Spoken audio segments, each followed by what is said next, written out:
오늘의 주요 뉴스입니다. 어제 하루 코로나19 신규 확진 환자가 56명이 추가돼 국내 누적 환자가 12,000명을 넘어섰습니다.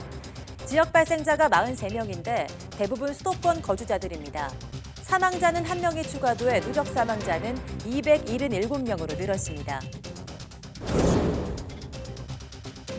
수도권 감염이 계속되는 가운데 정부가 수도권에 대한 강화된 방역 조치를 연장하기로 했습니다. 정세균 총리는 수도권에서 소규모 집단 감염이 계속되고 경로가 불분명한 감염 비중도 확대되고 있어서 방역 조치 연장이 불가피하다고 밝혔습니다.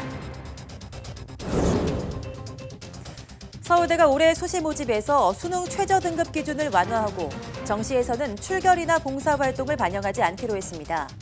코로나19 사태로 고3이 상대적으로 입시에 불리하다는 지적에 따른 것으로 다른 대학들도 대책 마련에 나섰습니다. 이주열 한국은행 총재는 우리 경제가 코로나19 충격에서 벗어나 회복세를 보일 때까지 완화적인 통화 정책을 펼치겠다고 밝혔습니다. 지난달 수출입 물가는 국제유가 반등에 힘입어 2달 연속 동반 하락을 멈추고 상승세로 돌아섰습니다. 미 하버드대 연구진은 오는 9월에는 미국 내 코로나19 사망자가 20만 명에 이를 것이라며 재확산 가능성을 경고했습니다.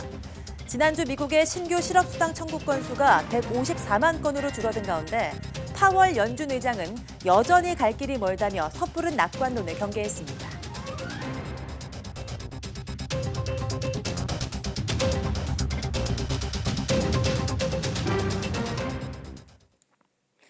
여러분 안녕하십니까? 6월 12일 사이언스 투데이입니다. 수도권을 중심으로 감염이 계속되면서 어제 하루 코로나19 환자가 56명 늘었습니다. 중앙방역대책본부는 오늘 0시 기준 국내 확진자는 12,003명, 사망자는 1명이 추가된 277명이라고 밝혔습니다. 지역 발생만 43명으로 서울 24명, 경기 18명, 대구 1명 등 수도권에 집중됐습니다. 신규 해외 유입은 13명이 확인됐는데 입국자 검역에서만 10명이 확진됐습니다. 완치 환자는 15명 늘어서 격리 해제 누적은 1,669명에 달합니다. 수도권을 대상으로 한 방역 강화 조치 기간이 연장됐습니다. 수도권을 중심으로 산발적 집단 감염이 이어지고 있기 때문인데요. 정세균 국무총리의 중대본 회의 모두 발언 내용 직접 들어보겠습니다. 현재 수도권 상황은 2주 전보다 나아지지 않았습니다. 고위험 시설에서의 집단 감염은 줄었지만 행정력이 미치기 어려운 소규모 교회나 다단계 업체 등에서 집단 감염과 N차 감염이 계속되고 있습니다. 전체 확진자 중 감염 경로가 확실하지 않은 비중이 늘어나고 방역망 내에서 관리된 확진자 비율이 줄어드는 등 각종 지표도 위험 수준을 보이고 있습니다. 모레 종료 예정인 수도권에 대한 강화된 방역 조치는 연장이 불가피한 상황입니다. 정부는 상황이 안정될 때까지 수도권 내 기존 조치를 연장하고 사각지대에 대한 방역을 강화하는 등 감염 확산의 속도를 늦추기 위해 계속 노력하겠습니다. 서울대가 올해 대입 수시 모집 전형에서 수능 최저 등급 기준을 완화하고 정시에는 출결이나 봉사활동을 반영하지 않기로 했습니다. 코로나19로 학업에 차질을 빚은 고3 학생들이 불이익을 겪지 않도록 하려는 건데요. 다른 대학들도 대책을 마련하고 있습니다. 부장원 기자입니다. 서울대가 코로나19로 학사 일정에 차질을 빚고 있는 고3 학생들을 위해 대책을 마련했습니다. 가장 중요한 부분은 수시 지역균형 선발 전형에서 수능 최저 등급 기준을 낮췄다는 점입니다. 원래는 국어와 수학, 영어, 탐구 영역 가운데 3개 영역 이상 2등급 이내를 맞아야 했지만 3등급 이내로 기준이 완화됐습니다. 수능 점수를 100% 반영하는 정시 모집 일반 전형에서도 평가 방식을 바꿨습니다. 출결과 봉사활동으로 감점하지 않기로 한 건데 등교 수업 연기로 교과 외 항목 평가가 어려워진 탓입니다. 최근 교육부가 고3 학생들이 입시에서 불이익을 받지 않게 해달라며 협조를 요청한 가운데 다른 대학들도 고3 구제책 마련에 나섰습니다. 앞서 연세대가 학생부 종합전형에서 수상 경력과 창의적 체험활동, 봉사활동 실적을 평가에 반영하지 않기로 했고, 성균관대도 다음 달부터 시작되는 재외국민 외국인 특별전형에서 어학 자격 기준을 없애기로 했습니다. 다음 달 말부터 재외국민 전형이 시작되는 만큼 늦어도 다음 달 중순까지 다른 대학들도 관련 대책을 마련해 발표할 전망입니다. YTN 부장원입니다. 코로나19 방역에 쓰이는 소독제 일부가 안전기준 절차를 지키지 않아 판매가 금지됐습니다. 환경부는 코로나19 방역용 소독제 가운데 안전기준 적합 확인 신고를 하지 않거나 승인받은 내용과 다르게 유통된 10개 제품을 적발해 판매를 금지하고 회수 명령을 내렸습니다. 일부 제품은 마스크 소독용으로 판매돼 흡입하면 위험할 수 있어서 바로 유통을 차단하고 제조 판매 업체에 행정 조치했습니다. 또 무독성이나 친환경 등 화학제품 안전법에서 사용을 금지한 문구를 표시해 광고한 사례도 적발됐습니다. 이번에 적발된 제품을 이미 산 소비자는 구매처에 반품하면 환불받을 수 있습니다. 코로나19에 대한 불안 심리를 자극해 전문 의약품을 밀수입해 판 일당이 적발됐습니다. 러시아산 항바이러스제인데요. 아직 효능이 입증되지 않았고 수입과 판매 허가도 받지 않은 약이 인터넷으로 버젓이 유통됐습니다. 보도에 김종호 기자입니다. 코로나19 치료제를 판매한다는 글입니다. 스무정들이 한갑이 24만 원을 받는데 트리아자 비린이라는 러시아산 항바이러스제입니다. 중국에서 코로나19 치료제로 임상시험 중이라고는 알려졌지만 우리 식약처 승인을 받지 않았고 따라서 수입과 판매 허가가 나지 않은 전문 의약품입니다. 30대 남성 A씨가 이런 판매글을 올린 건 국내에서 코로나19가 무섭게 확산하던 지난 2월 각종 의약품을 불법으로 파는 사이트의 광고에 구매자가 나타나면 트리아자 비린을 밀반입했습니다. 전문의약품은 먼저 식약처의 허가가 있어야 되는데 이런 것들 없이 해외에서 바로 국내로 배송이 됐습니다. 그래서 저희들이 이것을 역추적해서 검거하게 됐는데 구체적으로 확인된 것만 13명에게 20갑을 팔았는데 경찰은 실제로는 수천만 원어치를 거래했다고 보고 있습니다. 또 같은 사이트에서 지난 2018년부터 의약품 13억 원어치를 불법으로 판매한 혐의도 조사하고 있습니다. 문제는 누가 왜 이 약을 샀느냐는 건데 경찰은 구매자를 처벌할 법적 근거가 없어 조사하지 못했습니다. 해당 사이트는 경찰에 적발돼 차단됐지만 우회 경로를 만들어 계속 영업 중이고 인터넷에선 중고거래 글을 어렵지 않게 찾을 수 있는 점도 문제입니다. 경찰은 A씨를 구속하고 배송책 부부를 불구속 입건했습니다. YTN 김종호입니다. 신용평가사 무디스는 현대차와 기아차, 현대모비스의 기업 신용 등급을 내리지 않고 종전 BAA1 등급을 유지하기로 했다고 밝혔습니다. 기존 등급을 재확인하면서 현대차 등 3사는 등급 하향 조정 검토 대상에서 제외됐습니다. 신용 등급 전망은 부정적으로 제시됐습니다. 이 무디스는 현대차가 보유한 대규모 유동성이 재무적인 완충력을 제공한 점도 등급을 유지하게 한 요인이 됐다고 설명했습니다. 앞서 무디스는 지난 3월 27일 코로나19 사태로 신차 수요 감소가 예상된다며 현대차 등 3개사를 신용등급 하향 조정 검토 대상에 올렸습니다. 유엔 안보리의 대북 제재에다가 코로나19의 세계적 대유행 사태로 동남아시아에 문을 열었던 북한 식당들이 된설이 맞고 있습니다. 10일 현지 소식통에 따르면 라오스 정부는 최근 수도 비엔티안에 있는 평양식당 등 북한 식당 2곳을 폐쇄하도록 했습니다. 북한의 달러 벌이를 막기 위해 유엔 회원국이 지난해 12월 22일까지 자국 내 모든 북한 노동자들을 북한으로 돌려보내도록 한 유엔 안보리 결의안에 따라 뒤늦게 취해진 조치입니다. 나머지 식당 3곳은 다른 국적의 외국인이 허가받은 것이란 이유로 당국이 폐쇄하진 않았지만 코로나19 사태로 주요 고객인 한국인과 중국인 관광객의 발길이 끊기면서 사실상 개점 휴업 상태인 것으로 알려졌습니다.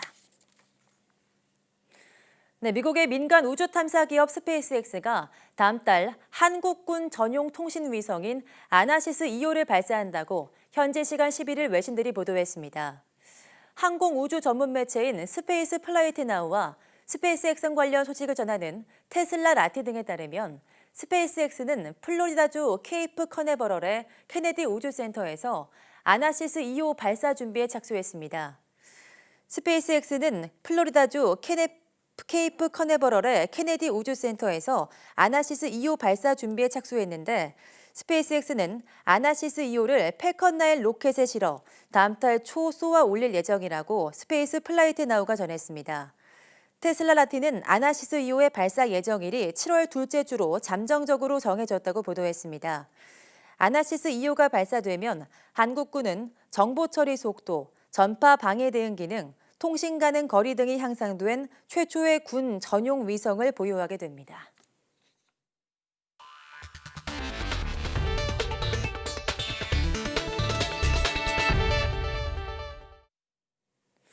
네, 미국의 코로나19 환자가 200만 명을 넘어선 가운데 최대 확산지 뉴욕주 절반이 3단계에 들어가는 등 전역에서 경제 정상화를 가속화하고 있습니다.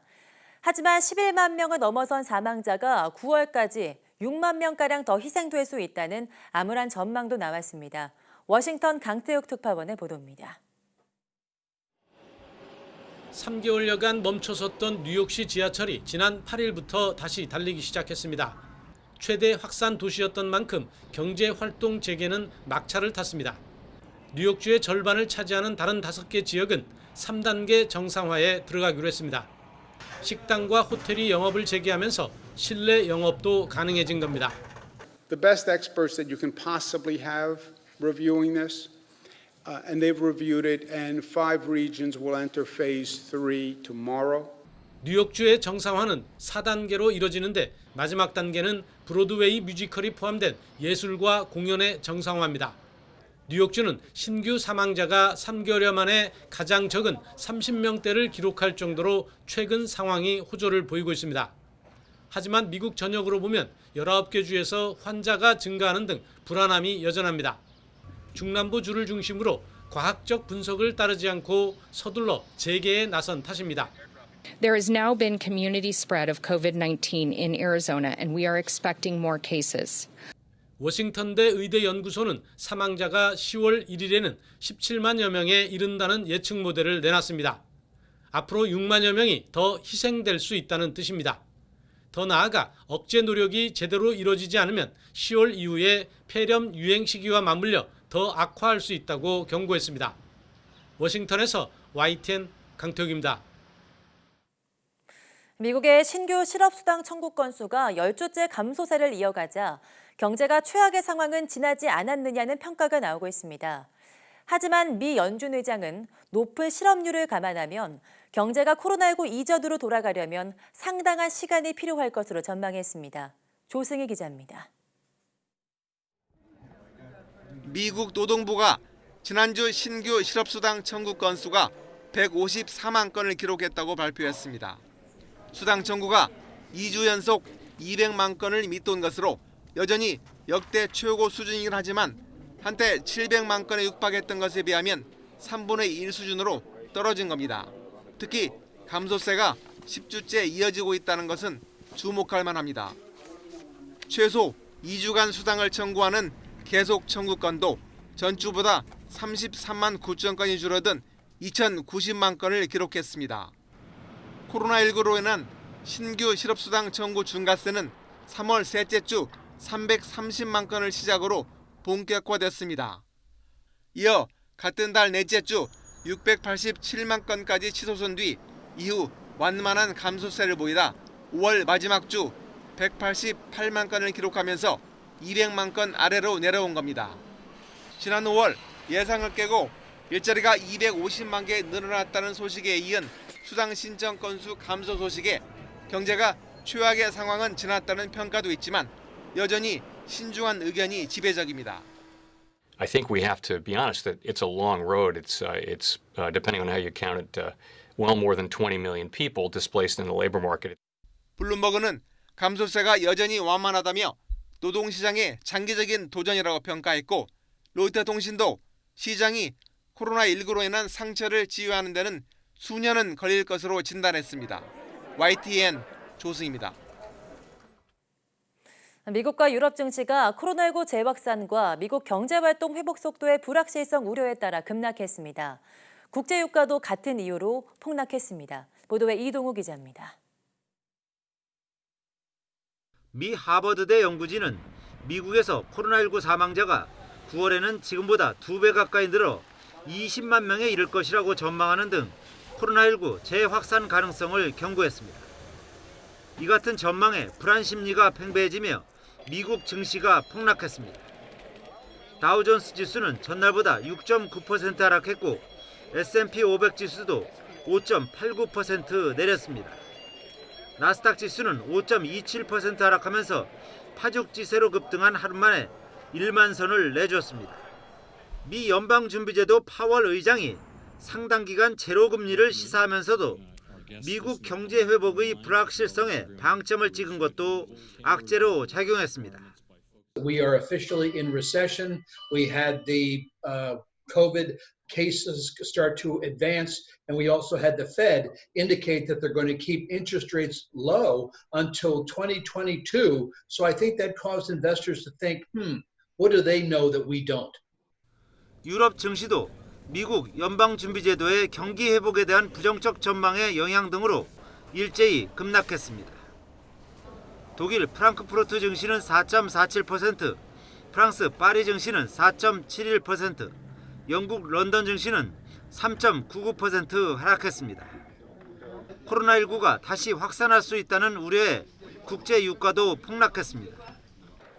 뉴욕 상업거래소에서 7월 인도분 서부 텍사스산 원유는 1배럴에 8.2% 하락한 36.34달러에 거래됐습니다.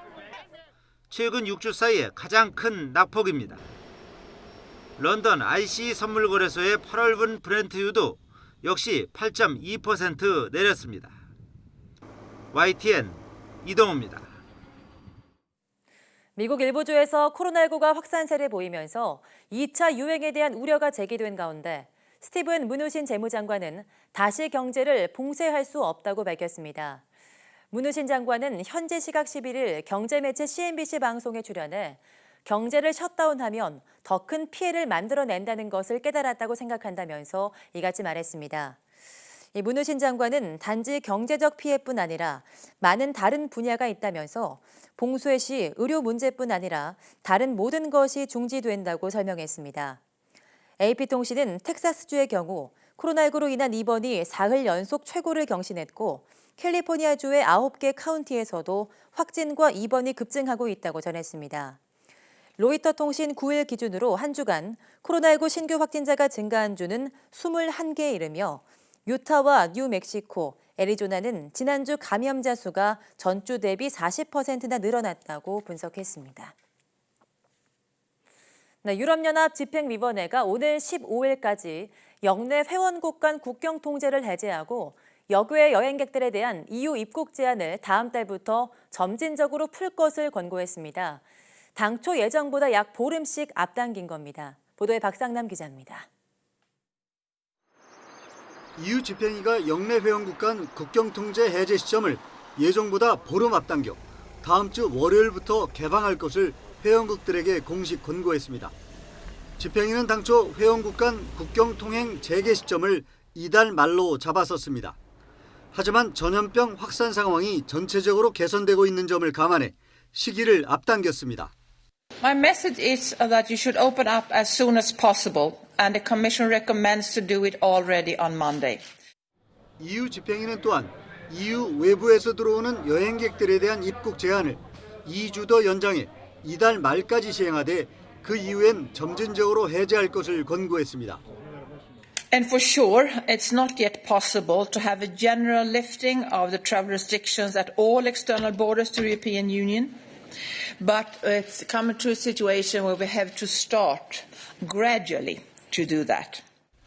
집행위는 다만 EU 역외 국가들에 대한 국경 개방은 대상 국가의 코로나19 상황을 객관적으로 평가해 결정해야 할 것이라고 제안했습니다.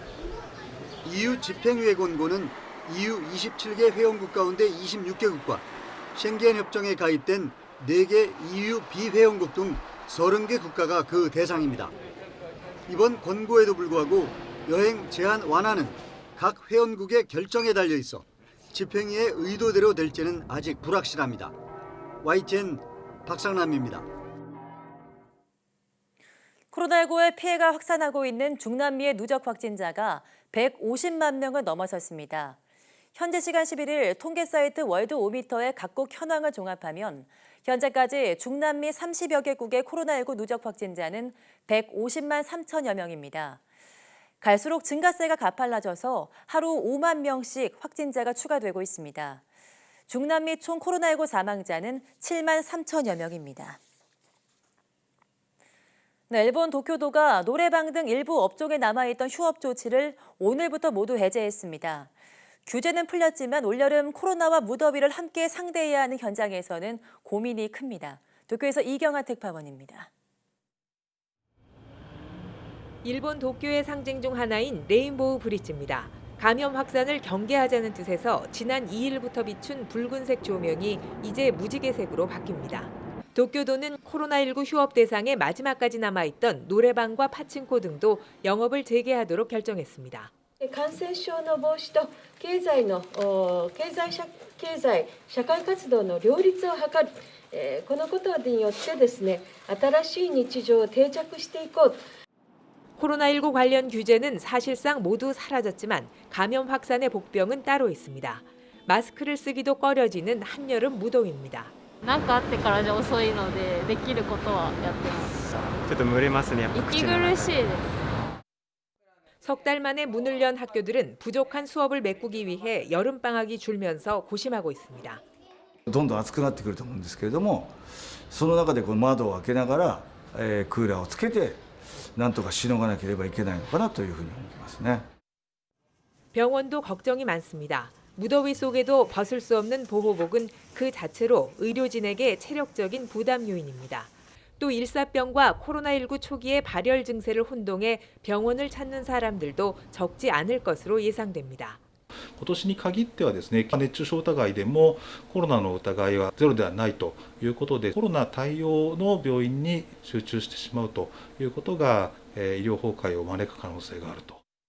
코로나와 함께하는 첫 여름. 2차, 3차 확산에 대한 불안과 우려가 여전한 가운데 일본 사회는 이전까지 경험하지 못한 새로운 일상을 맞이하고 있습니다. 도쿄에서 YTN 이경아입니다. 중국 수도 베이징에서 코로나19 확진 환자가 다시 발생해 중국 보건당국에 비상이 걸렸습니다.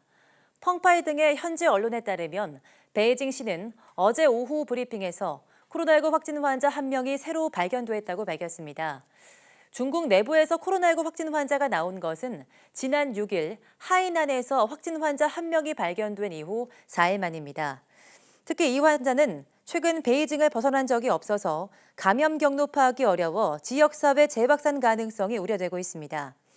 더욱이 이 확진자가 살던 곳은 시진핑 국가주석 등 중국 최고 지도부가 업무를 보는 중난하이와 불과 직선거리로 2.5km밖에 떨어져 있지 않아서 중국 당국이 코로나19 방역에 특별히 공을 들이던 지역입니다. 베이징 보건당국은 확진자의 밀접 접촉자인 가족 2명을 우선 격리하고 확진자의 동선에 따라 역학 조사를 진행하고 있습니다.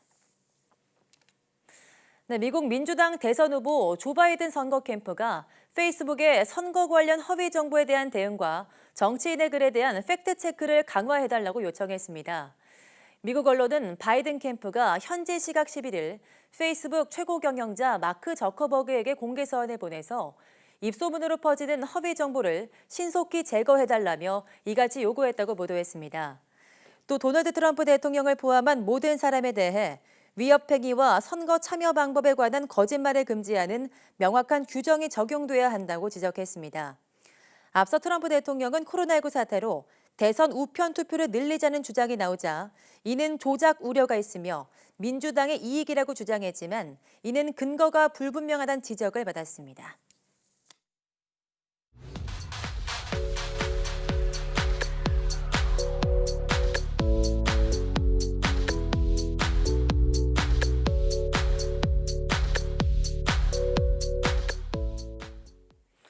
진화론 알고 계시죠? 하지만 오스트랄로피테쿠스에서 시작해 오늘날 인간의 모습으로 서서히 변화하는 과정을 떠올리셨다면 그건 진화론의 일부만 알고 계신 겁니다. 오늘 사이언스 투데이 궁금한 에세이에서는 진화론에 대한 오해와 진실에 대해서 알아보겠습니다. 함께해 주신 여러분 고맙습니다.